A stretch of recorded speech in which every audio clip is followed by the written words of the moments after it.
Hello, my name is MaryJo Webster. I'm a board member of the Minnesota Coalition on Government Information.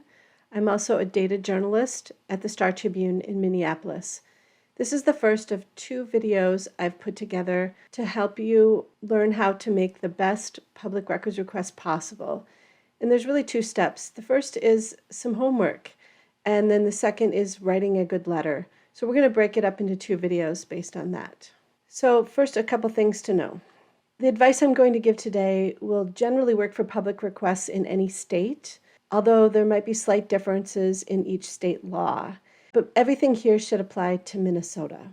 Public records laws allow you to ask for data, documents, video, audio, and other things that have already been created by a government agency and are in their possession. It does not allow you to ask questions. Here's a stupid example. Let's say you want to know how much money the city spent on toilet paper last year. You would have to ask for invoices or other documents that show payments the city made for the toilet paper, and then do the math yourself. So before filing a request, homework. Let's talk about the process. Your request should be submitted to, in Minnesota, we call this the responsible authority. There's someone in each agency that has been designated as the responsible authority. They're supposed to be knowledgeable about the public records law, things like that. I think a lot of other states might work the same way. First thing, you have to figure out who it needs to go to, and maybe even what agency you need to go to, right? For journalists, we sometimes get sent to the Public Information Officer, the PIO. That person might not necessarily be the responsible authority, but even if you do have to go through the PIO, you should make sure you know who the responsible authority is. Most agencies will have something on their website, at least here in Minnesota, to give you some guidance. Some agencies are starting to use a data request portal instead of email. So you fill out a form and submit it, and that's okay, but see if that's how they do it. And one of the most important things you should know going right off the bat, even if you're using a portal, no matter who you're sending this to, no matter how easy you think this process might be, you should keep a paper trail right from day one. As I said, homework. Nearly all the problems I have seen others hit regarding public records is often something that could have been avoided with some homework by asking a lot of questions, making sure you're wording your letter correctly because you've learned what they call things, what they have, what they don't have. There's all kinds of things we're going to go through here in a minute. But you also want to understand the process for what that information is, what they collect, how they store it, how that is done, maybe how that agency uses that data, and does that data or document truly contain what you think it does? All of this kind of goes up to a whole nother level of importance if you're planning to get structured data, so something in a spreadsheet or something coming out of a database system. That's where you really want to be extra cautious because a lot of things can go wrong. If you're requesting something that you know is stored in a PDF or a document or a Word document or something more paper-like, then you still want to do some of this homework, but it may not need to be quite as elaborate. So the reason, as I mentioned, I've run into a lot of situations where homework would have helped. Here's one. A reporter I worked with a number of years ago filed a request with the State Human Services Department asking for data on all individuals whose foster care license had been suspended or revoked in the previous 5 years, including their names, addresses, the date they obtained their license, the date the license was suspended or revoked, and the reason for the revocation or suspension. The agency freaked out and said it would cost upwards of, I think it was like $5,000. My memory might be failing me, but it was a lot of money, and it would take many, many weeks. It was clear that they were trying to convince this reporter to back off and to bring back the request. So the reporter came to me, and we called a meeting with their data people. We all got on a phone call, and the agency was freaking out, and they kept saying it was going to be so much work and it would take so much time. And finally, I just asked them outright, what specifically is going to make it take so long? And they explained that their data system contained most of this information, but it did not contain the reason for the revocation and the suspension. There was no field in their data system to store that information, so it was only stored on paper.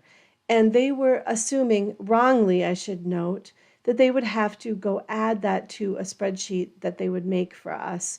And it would take hours and hours and hours for someone to go through every paper file and then put it into the spreadsheet.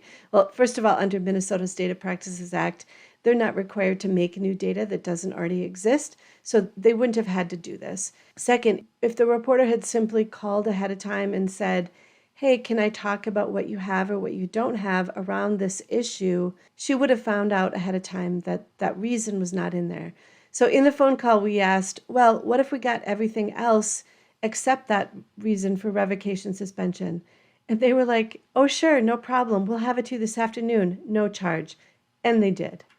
So I've discovered in recent years especially that asking for that kind of a meeting, but doing it ahead of time, can just do wonders. And I suspect that reporters will have an easier time getting something like this to happen, but a public person, you can at least ask.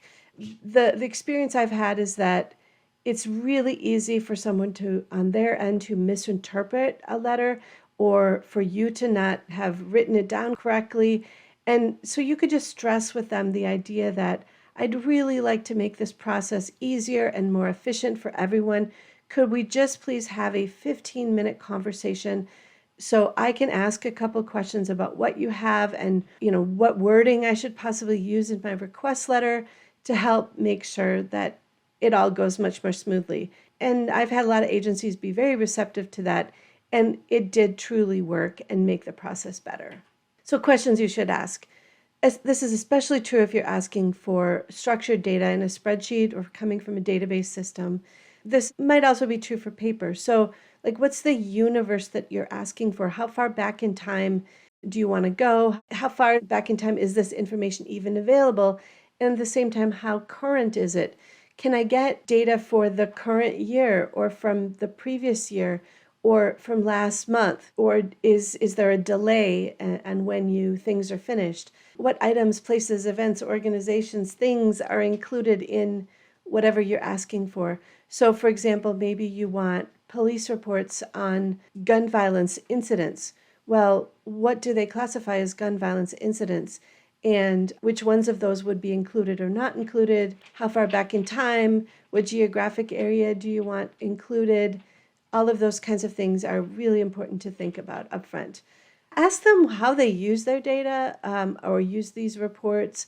Especially if you're asking for data from a database. I've found some agencies will use it really as a tracking system, and they don't actually go back in and analyze the data. So since they don't analyze it themselves, they may not understand what's there, or they might not have some fields of information that you really want. You also want to make sure you understand how a data set or the information gets created. So, for example, restaurant inspections, let's say you want the inspection reports from a particular restaurant going back in time. Well, does the inspector fill all this out on a paper form by hand while he or she is at the restaurant? Or do they put it in an iPad? There's some kind of computer system. Do they type it in when they get back? Does somebody else take their handwritten notes and retype it themselves? You want to look for, is there steps in the process that maybe could have led to some errors or problems, or could this help explain any delays in when things become available? Things like that. How frequently is it updated? That's another kind of thing related to how current can you get information? And this is a big one. Will anything be redacted or withheld? And if so, they need to cite the statute that allows them to do that. And then what's not included in this data that I might expect? Think back to that foster care example I gave you. There's also many examples where there's a crash database here in Minnesota. Well, it doesn't include every car crash. It's only those that have a certain threshold of property damage, or someone was injured or someone was killed. So it's not every crash, but it's important to understand those kinds of things ahead of time. The universe part can be a little tricky, so let's talk a little bit more about that. Here's an example. Let's say you want enrollment data for the University of Minnesota system, or just you're starting with the words the University of Minnesota, and you want it broken down by gender and maybe some other factors. Well, first of all, the University of Minnesota is actually a system. So do you just want the Twin Cities campus, or do you want all the campuses? Do you want separate breakouts for each of the campus? How many years worth of data do you want? Do you want undergraduates, graduates, or both? Do you want them lumped together? Do you want in-state residents or people coming from outstate or internationally? They have all these breakdowns, but if you just say, please give me enrollment data for the University of Minnesota, that leaves open a lot of questions on their end. They might make an assumption of what you want, and it might not be what you want. And you might also get something then that you don't understand because you don't know what's in there and what's not in there. Another example, you're requesting parking ticket data for the city of St. Paul, but Ramsey County actually keeps the data. So do you want them to just give you the tickets that were written in the city proper? Or do you want everything from the entire county? Again, this is another important one of like how much time, like last year, the last 5 years, last month, those kinds of things to think about. I mentioned the gun violence incidents. This is a good one that would trip up a lot of people, whether you're getting paper reports or data. How do they define gun-related incidents, for example? You need to understand how they define it so that you can request the right thing. And maybe you want to define it a little bit differently than they do. So that might be something you need to make sure you clarify in your request. In the next video, we'll talk about how to write that request letter. But to recap here a little bit, getting answers to a lot of those questions up front is going to help you write a better letter.